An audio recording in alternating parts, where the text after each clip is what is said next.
Bem-vindos ao nosso vídeo sobre o manejo clínico e estadiamento do paciente com suspeita de dengue. A dengue é uma doença viral transmitida pela picada do mosquito Aedes aegypti e representa um desafio significativo. Em meio a esse desafio, enfrentado pelos municípios no combate a essa doença, é fundamental contar com as informações claras e precisas para garantir o tratamento adequado e a prevenção de complicações. Neste vídeo, a doutora Vivian, médica epidemiologista e colaboradora do Centro de Vigilância Epidemiológica do Estado de São Paulo, fornecerá diretrizes e informações para apoiá-los no manejo clínico das arboviroses urbanas. Combater o mosquito é uma tarefa de todos, do poder público e da sociedade civil. Olá a todos, meu nome é Vivian Ailt, eu sou médica colaboradora do CVE. Vamos falar hoje um pouco sobre o manejo clínico da dengue e da dengue e das outras arboviroses e o que temos que fazer para que a gente possa ter uma boa qualidade de manejo. A Organização Mundial de Saúde e a Organização Pan-Americana colocam que não temos tratamento específico para os casos de dengue, mas que a detecção precoce da evolução da doença, o acesso a cuidados médicos adequados podem reduzir as taxas de mortalidade da dengue grave para menos de 1%. E o Ministério da Saúde fez uma avaliação das ocorrências de óbitos e observou que a maioria dos óbitos está relacionada ao não reconhecimento ou à não valorização dos sinais de alarme, procura por mais de um serviço de saúde sem que ocorra a conduta adequada e o uso de volume de hidratação inferior ao recomendado. O Ministério da Saúde lançou agora no iniciozinho de fevereiro de 2024 o novo Manual de Diagnóstico e Manejo Clínico. E os pontos principais enfatizados foi a importância dos grupos de risco, o risco dos grupos de pessoas mais idosas de apresentarem uma maior vulnerabilidade, ter um risco maior para evoluir para óbitos. Foi feita uma revisão das orientações sobre a hidratação intravenosa, o manejo de adultos que tenham cardiopatia e de usuários de anticoagulantes ou antiagregantes. E atualizou também o diagnóstico diferencial entre a dengue, chikungunya, zika e as outras doenças. E reforçou também a importância dos sinais de alarme, que ajudam a nortear os profissionais no momento da triagem, para realizar o monitoramento de forma adequada e também de quando se faz a indicação de hospitalização. A apresentação vai ser baseada nesse manual. Então, o que a gente deve levar em conta quando a gente pensa no manejo clínico adequado de pacientes que estão com suspeita de arbovirose? Para suspeitar de arbovirose, a gente lembra que os quadros iniciais costumam apresentar febre, mialgia, cefaleia, que são sintomas que podem ser comuns tanto a dengue, chikungunya e covid, mas assim como as outras doenças febris agudas. Entra a importância de você conhecer a situação epidemiológica do local de procedência dos seus pacientes. Isso te ajuda a formular melhor as hipóteses diagnósticas. Lembrar que nem sempre os pacientes apresentam as apresentações típicas das doenças, então podemos ter algumas variações. E com a vacinação da Covid, esses pacientes também começaram a apresentar quadros mais leves de Covid, nem sempre com aqueles sintomas respiratórios tão evidentes. Esse é o quadro que o Ministério coloca para ajudar a fazer diagnóstico diferencial entre dengue, zika e chikungunya, né, em que a febre geralmente é alta, tanto para dengue como para chikungunya. Para dengue tem uma duração de 2 a 7 dias, chikungunya geralmente 2 a 3, e a zika pode cursar sem a presença de febre, ou mesmo quando tem febre, ter febre mais baixa, menor que 38. As 3 doenças podem apresentar exantema. Na dengue, geralmente o exantema é mais tardio, entre o 3º e o 6º dia, e geralmente naquela fase em que o paciente apresenta a defervescência e que tem o risco maior de evoluir para as formas graves. Na zika, o exantema costuma aparecer já no 1º dia. e na chikungunya é o intermediário, mais ou menos entre o segundo e o quinto dia. A mialgia costuma ter uma frequência maior na dengue. A artralgia, tanto em relação à frequência como à intensidade, costumam ser mais na chikungunya e mais leves na dengue. Na zika, alguns pacientes podem ter uma artralgia um pouco mais importante, né? A presença de edema articular, de ter aqueles sinais flegísticos de aumento de volume, de calor, de limitação de função, são mais frequentes na chikungunya de forma mais intensa. Na dengue, costuma ser mais a parte de artralgia, sem ter alterações articulares tão significativas. A conjuntivite, ela pode ocorrer na zika ou na chikungunya, mas na zika, na dengue, nós não costumamos ter quadros de conjuntivite. E essa conjuntivite, geralmente, ela é sem a presença de secreção. A cefaleia tende a ser mais intensa na dengue, a linfadenomegalia ocorre mais na zika e menos na dengue. Discretas hemorragias também ocorrem mais na dengue, na zika não costuma ter, na chikungunya muito menos. O acometimento neurológico costuma ser mais frequente na zika. A leucopenia tende a ser mais importante na dengue, mas também ocorre na zika e na chikungunya. E a trombocitopenia, né, a diminuição das plaquetas, ocorre principalmente na dengue. Então, as definições de casos suspeitos, né, de dengue são aqueles pacientes com febre, é um quadro agudo de 2 a 7 dias, então não costumam ter quadros de febre mais que uma semana e apresentam mais dois ou mais desses sintomas, né, de náusea, vômitos, exantema, mialgia, artralgia, dor retroorbital, etc. Em crianças, os quadros podem ser quadros febris agudos, sem tantos sintomas, e você acaba suspeitando pela situação epidemiológica e por não encontrar outro foco de infecção aparente. A chikungunya costuma ter quadros de febre alta, né, acima de 38,5, com artralgia intensa ou quadros de artrite aguda, né, com sinais flogísticos importantes, com grande limitação de movimentação, né? E é importante você afastar outras causas de artrite. E na zika, geralmente o paciente começa com exantema maculopapular pruriginoso e um ou mais desses sintomas. Então pode ter febre ou não, pode ter a hiperemia conjuntival, né, sem secreção, e pode ter um quadro de artralgia, poliartralgia e às vezes tem um edema periarticular. Mas mesmo tem o edema, mas não tem limitações funcionais tão importantes. Nesse momento, no estado de São Paulo, nós não temos evidência de circulação importante do vírus da zika. A atenção tem que ser dada sempre às gestantes que apresentam exantema, desde que você não encontre uma outra causa. Então, quando a gente faz a avaliação clínica do paciente, a gente tem que fazer essas perguntas, né? É um caso de dengue? Preenche a definição de caso suspeito ou de alguma outra arbovirose? Se sim, é muito importante, nós vamos ver para frente em que fase que esse paciente encontra, se é na febril, crítica ou se já está na recuperação. Sempre pesquisar sinais de alarme, são sinais extremamente importantes que devem ser valorizados como indicativo de evolução para as formas mais graves. Sempre avaliar o estado hemodinâmico de hidratação, né, verificar se o paciente não está em choque. Outro fato importante é observar se o paciente tem algumas condições pré-existentes, então se tem alguma comorbidade que pode aumentar o risco de gravidade.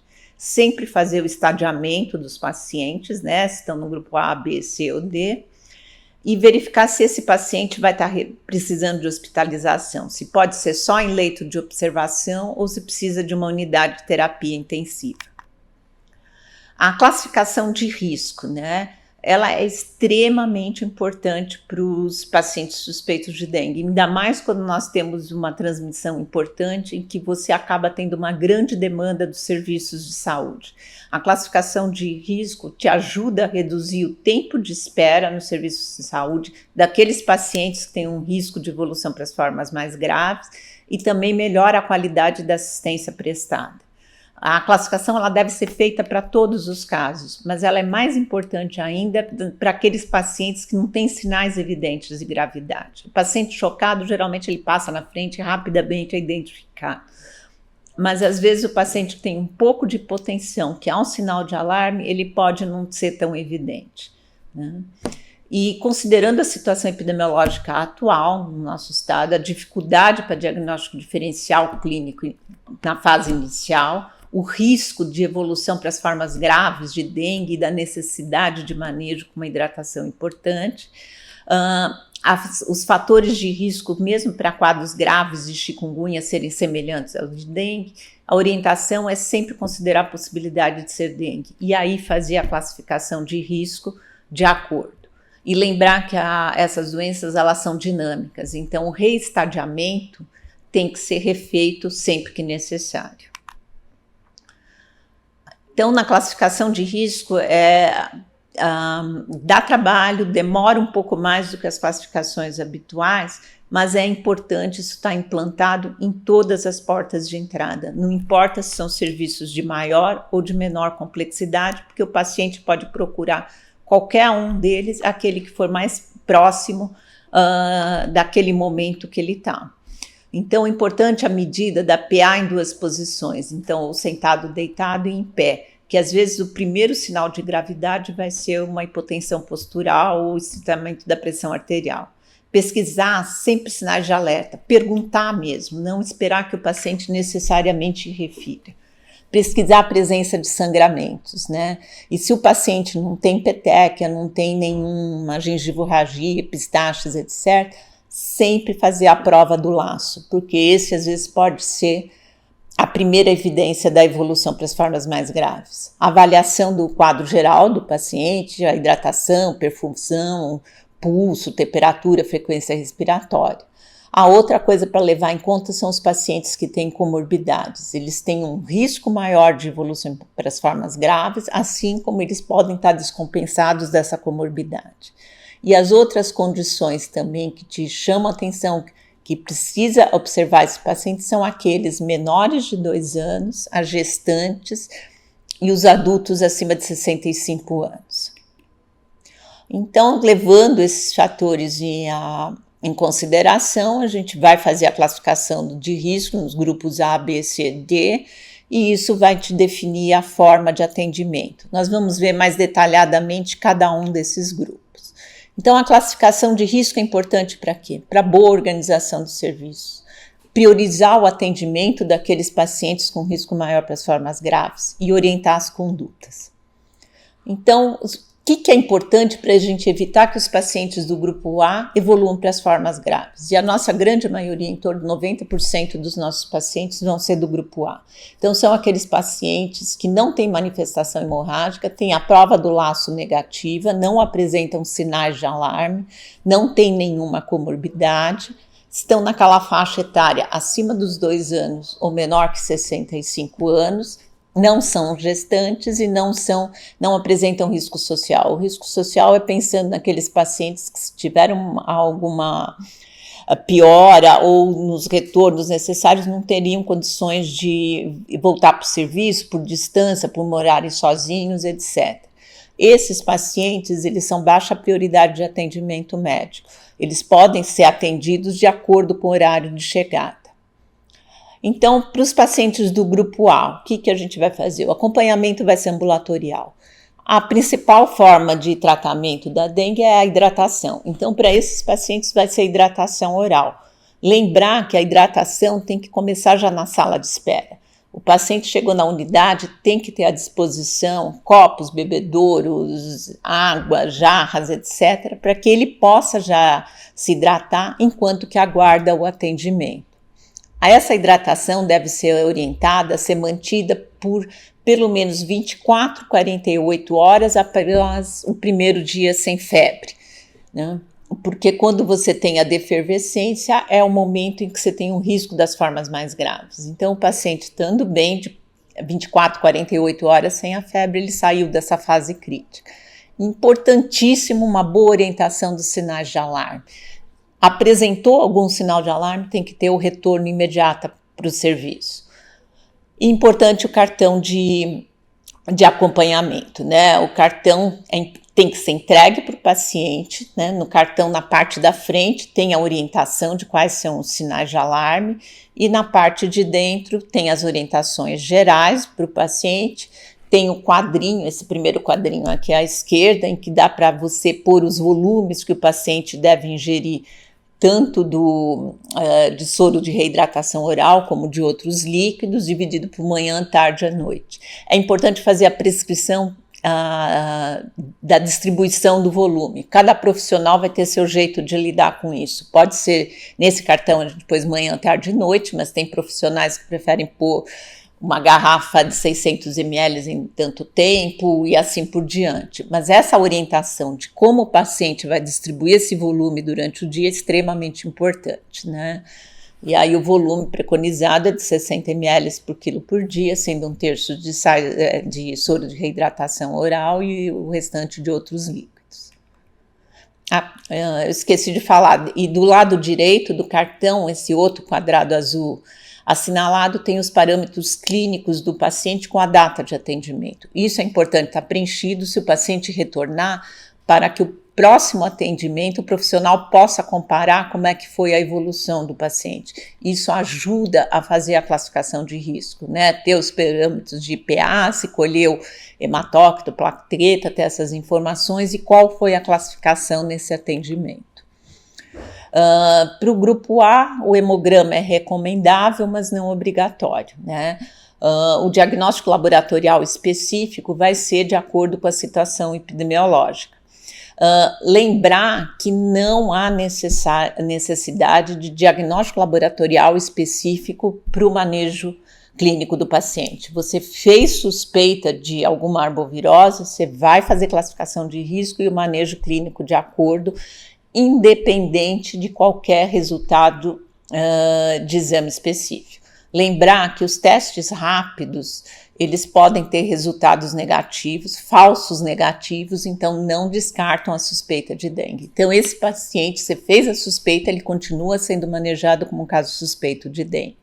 Aí vai fazer uso de sintomáticos, lembrar que não se deve usar nem salicilatos, nem anti-inflamatórios, nem esteroides, nem não esteroides, né, pelo risco de aumento de sangramento e outras complicações. Esse paciente deve ter a orientação do retorno no primeiro dia em que ele estiver sem febre, porque é a data de risco de evolução para as formas graves, ou se persistir a febre a partir do 5º dia. E reforçar sempre, retorno imediato se tiver algum sinal de alarme.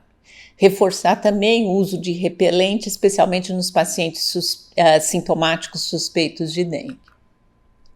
Então, para o grupo A, quais são os pontos principais? Hidratação oral intensa. Tá?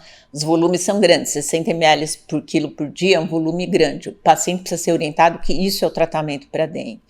Sempre falar, apresentou sinal de alarme, retorno imediato. E importante o cartão de acompanhamento, ser entregue para o paciente com as orientações adequadas e de que sempre deve trazer quando retornar. Se o caso for suspeito também de chikungunya, é muito importante a parte do manejo da dor, né? Porque são pacientes que podem ter dor muito importante. Se você não orientar bem, eles começam a tomar a medicação aleatoriamente, podendo ter complicações pelo uso da medicação. Então, os pacientes que têm dor leve, por essa escala do EVA, de 1 a 3, você usaria paracetamol ou dipirona. Prescrever com intervalos fixos, não colocar, tomar se tiver dor. Não, prescreve a cada 6 horas, ou paracetamol a cada 6 horas, ou dipirona a cada 6 horas. Se tiver dor moderada, então entre 4 e 6, você vai associar as duas drogas e vai alterná-las. Então você vai prescrever paracetamol, depois de 3 horas de dipirona, depois de 3 horas paracetamol, depois de dipirona e assim por diante. Se tiver uma dor mais intensa, você vai usar ou o paracetamol ou a dipirona e vai associar um opioide. Compressas frias também ajudam bastante na analgesia nessas articulações. Então, a recomendação é fazer de 4 em 4 horas a cada 20 minutos.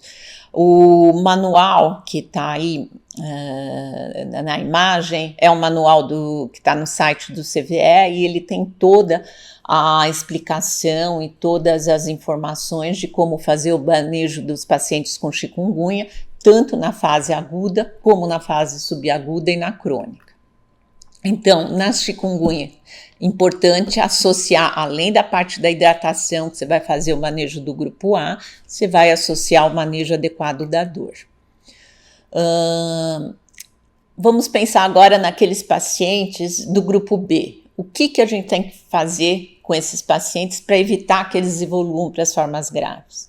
Então, do lado esquerdo, a gente vê que a dengue do grupo, pacientes do grupo B, é um paciente que ainda não é grave, mas ele tem um risco maior de evoluir com complicações.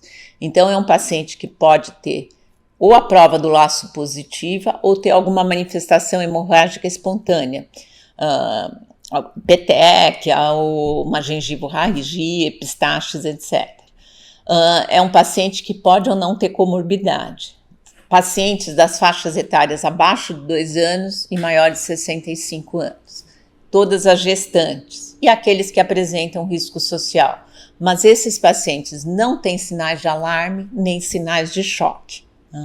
E basta ter um desses critérios para ser classificado como o grupo B. E na hora que a gente olha de chikungunya, quais são os grupos de risco para evolução para as formas mais graves? A gente vê que é muito semelhante, né? Então são os bebês, a faixa muito jovem, as gestantes, os maiores de 65 anos, os pacientes com comorbidades e aquilo que eu já falei anteriormente, o risco de uso de alguns fármacos, né? Então são pacientes que têm prioridade no atendimento, mas não são urgência. O paciente do grupo B é obrigatório colher hemograma, que você precisa avaliar o hematócrito, ver se esse paciente tem hemoconcentração. São pacientes que têm um risco de extravasamento plasmático maior. E esse resultado do hemograma, de preferência, ele poder ser verificado em até 2 horas, no máximo 4 horas. Então, não é um paciente que dá para você colher o hemograma e falar para voltar daqui uma semana. Enquanto que aguarda o resultado, porque esse paciente vai ficar no serviço aguardando o resultado, você deve hidratar de acordo com aquelas orientações do grupo A. A outra coisa que precisa ser verificada é a parte da comorbidade, ver se ela está compensada, se precisa de ajuste de medicação, se está tomando de forma correta. Se o paciente veio com um hematócrito normal, é um paciente que você vai fazer reavaliação diária, porque ele continua sendo um paciente de risco maior de evolução para as formas graves. E você vai fazer essa reavaliação diária, e aí inclui toda a parte de exame físico, né, de parâmetros vitais, como do hematócrito, até o paciente ficar 48 horas sem febre. E ele pode ir para casa e vai seguir a orientação de hidratação como do grupo A. Se tiver hemoconcentração, aí esse paciente vai ter que ser hidratado e vai ter a reavaliação do quadro. Se mantiver a hemoconcentração, ele vai ser tratado como um paciente do grupo C. Então, grupo B, sempre colher hemograma, avaliar o hematócrito. Se o hematócrito estiver normal, retorno diário. Se tiver hemoconcentração, trata como grupo C. E sempre avaliar como é que estão as comorbidades e a medicação desses pacientes. Agora vamos parar um pouquinho para pensar do que a gente tem que chamar atenção em relação às fases que o paciente pode estar da dengue. A dengue, ela costuma ter uma evolução em 3 fases. Tem a fase inicial febril, que ocorre nos primeiros 3, 4 dias, em que o paciente tem a febre alta. Normalmente, nessa fase, o hematócrito e as plaquetas ainda estão normais, né? Pode ter risco de desidratação. No final dessa fase, ele acaba tendo um períodozinho de efervescência, que a febre pode dar uma sumida, às vezes o paciente melhora até aquele mal-estar geral, as dores, tudo, que dura algumas horas, quando muito um dia, e aí ocorre, a maioria dos pacientes acabam evoluindo para a cura. Alguns pacientes nessa fase vão ter piora do quadro e evoluir para essa forma crítica. Nós vamos ver um pouquinho mais para frente. E depois ocorre a fase da recuperação. Nessa fase da recuperação, lembrar que o paciente vai estar começando a reabsorver todo aquele líquido que ele perdeu. Então, importante a adequação dos volumes, né? Isso, na fase de recuperação. Tá? Então, a fase crítica, que é aquela intermediária, geralmente nas crianças ela ocorre entre o 3º e o 5º dia nas crianças, no adulto pode ser um pouquinho depois, entre o 3º e o 7º dia. Geralmente ela tem aquela fase de queda da febre no começo dela. E nessa fase ocorre o quê? O aumento da permeabilidade capilar, que permite a perda plasmática, né? Esse extravasamento que vai dar aqueles sinais de alarme que a gente vê. Então, a dor abdominal, ascites, vômitos, derrames, né? Pleural, pericárdico, etc., a PA convergente, hipotensão e o aumento do hematócrito. Persistindo essa perda plasmática, se não houver reposição adequada, vai evoluir para a insuficiência dos órgãos, hemorragias graves, eventualmente CVD. Então, quando você está atendendo o seu paciente e ele está nesse período entre o 3º e o 7º dia do início dos sintomas, é extremamente importante verificar com cuidado se o paciente não apresenta sinais de alerta ou de choque, né? São pacientes de risco maior. Então, o outro grupo é o grupo C. O que a gente tem que fazer para que esses pacientes que já têm sinais de alarme, já têm evidências de um extravasamento importante, mas que eles não evoluam para choque ou para disfunção grave dos órgãos. Então, são aqueles pacientes que têm sinais de alarme, podem ter manifestações hemorrágicas ou não, geralmente sangramentos pequenos de mucosa, mas não têm sinais de choque, né? Então, os principais sinais de alarme, isso tem que estar todo mundo sabendo e verificando nos seus pacientes, especialmente no 3º e o 7º dia. Então, são pacientes que têm dor abdominal intensa, contínua, ou então a palpação, vômitos persistentes, esses 2 sinais são dos mais importantes, mais frequentemente encontrados. Alguma evidência de acúmulo de líquido, então seja ascite, derrame pleural, derrame pericárdio, um sangramento de mucosas, pacientes que estão ou muito prostrados ou muito agitados, hipotensão postural, lipotímia, hepatomegalia com fígado maior que 2 centímetros do rebordo costal e o aumento progressivo do hematócrito. Esses pacientes são uma urgência e o atendimento tem que ser o mais rápido possível. Então, lembrar, os sinais de alarme, eles advertem sobre o extravasamento de plasma ou o risco de hemorragias. E esses pacientes têm um risco maior de evoluir para o choque e para o óbito. Então, no grupo C, se tem que fazer a hidratação IV imediatamente de forma adequada. E lembrar que isso pode ocorrer em qualquer nível de complexidade do serviço, né? Às vezes o paciente está vomitando, ele vai procurar o UBS, fica perto da casa deles. Então, todos os serviços têm que estar preparados para fazer a classificação de risco e saber o manejo adequado desse paciente.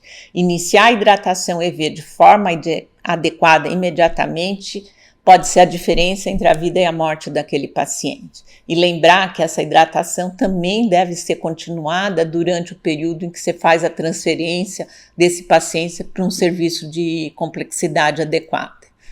Esses pacientes do grupo C, eles devem ficar internados minimamente por 48 horas, né?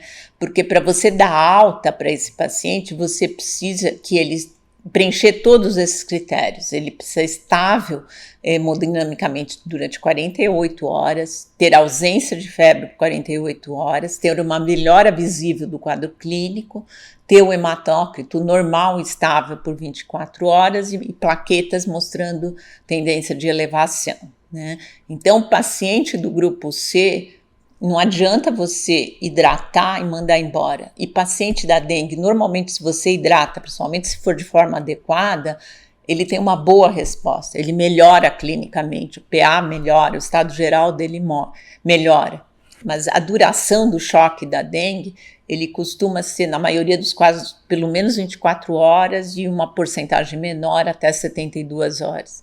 Então, a importância do paciente estar estável e mantendo esses parâmetros clínicos por 24 horas, por 48 horas e o hematócrito por 24 horas.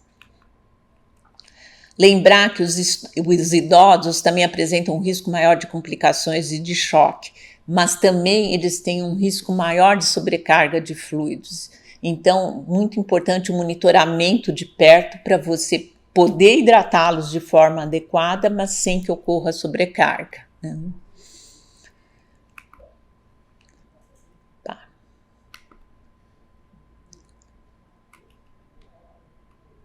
Espera que alguma... aqui. Então, em relação ao grupo C, né, para internação, precisa preencher pelo menos um desses parâmetros, né? Então, para dengue, quais são os casos que precisam ser indicados com internação? Qualquer paciente tenha um único sinal de alarme, ou de choque, ou sangramento, ou comprometimento de órgão, tem que ser obrigatoriamente internado. Aqueles que não conseguem ingerir nem alimentos nem líquidos, pacientes com comprometimento respiratório, pacientes que não conseguem chegar no serviço ou por condições clínicas ou sociais, né, ou moram longe ou não têm condições de ir até o local. Então, esses também, às vezes, mesmo não tendo sinal de alarme, você precisa internar. Pacientes que têm comorbidade descompensada ou que você está com dificuldade para controlar. Também a melhor coisa é internar esses pacientes. E vão ter outras situações que vão ser avaliadas a critério clínico. A chikungunya, os sinais de gravidade e critérios de internação, a gente vai ver que são muito semelhantes, né? Então, acometimento neurológico, a presença de sinais de choque, dispneia odor torácica, vômitos persistentes, os neonatos, descompensação de doença de base, sangramento de mucosa. Então, reforçando, se você estiver olhando o paciente suspeito de arboviroses e fazer a classificação de risco de dengue, ele vai estar atingindo também de forma adequada as outras suspeitas de arbovirose. Então, para o grupo C, o que é importante? Hidratação EV imediata, não importa em onde ele estiver, e também durante o transporte. A internação mínima por 48 horas, ele tem que estar estável por 48 horas para você poder liberar esse paciente. E o monitoramento cuidadoso, é um paciente muito lábil, né? O paciente do choque da dengue, ele evolui rapidamente de uma fase para outra, então ele precisa ser acompanhado de perto, tanto pelo hematócrito, como pela diurese e pelos sinais vitais. Então, o que a gente tem que fazer para evitar que os pacientes do grupo D evoluam para óbito, né? Então, o grupo D é aquele paciente que tem alguma manifestação hemorrágica importante, ou tem um comprometimento grave de órgãos, ou tem sinais de choque, né? Lembrar que é naquela fase crítica, o mais frequente que aparecem sinais entre o 3º e o 7º dia do início da doença, né? Então, são sinais de extravasamento plasmático, então, que tenha algum derrame, ascite, etc., sangramentos graves, disfunção de órgãos, sinais de choque, e lembrar que não obrigatoriamente precisa ter sangramento, né? Tem pacientes que têm uma disfunção grave de órgão, mas não sangram. Então, pode ter sangramento importante, mas pode também não ter. Esse paciente é prioridade de atendimento, é uma emergência. Então, esses também, como os do grupo C, eles têm que ser atendidos imediatamente em qualquer nível de complexidade e obrigatória a hidratação venosa rápida de forma adequada, inclusive se tiver a transferência do paciente, né? E são pacientes que precisam de leito de UTI, são pacientes graves, precisam de monitoramento muito próximo, né? Então, só reforçando que o choque da dengue é de rápida instalação e tem curta duração, né? E pode levar o paciente para óbito no intervalo de 12 a 24 horas, mas também com terapia adequada, a recuperação costuma ser rápida. Então, o grupo D, você precisa da hidratação IV imediata, de forma adequada em qualquer serviço, né? Não importa a complexidade, e é um paciente que precisa de leito de UTI. Então, resumindo, o que a gente precisa prestar atenção? Pacientes com febre, mialgia, trausia, sem sintomas respiratórios, normalmente na fase inicial os pacientes suspeitos de arbovirose não têm sintomas respiratórios. Eles podem ter já naquelas formas mais graves, com comprometimento pulmonar, com derrame, etc. Pensar em arboviroses, né? realizar a classificação de risco para dengue para todos esses pacientes.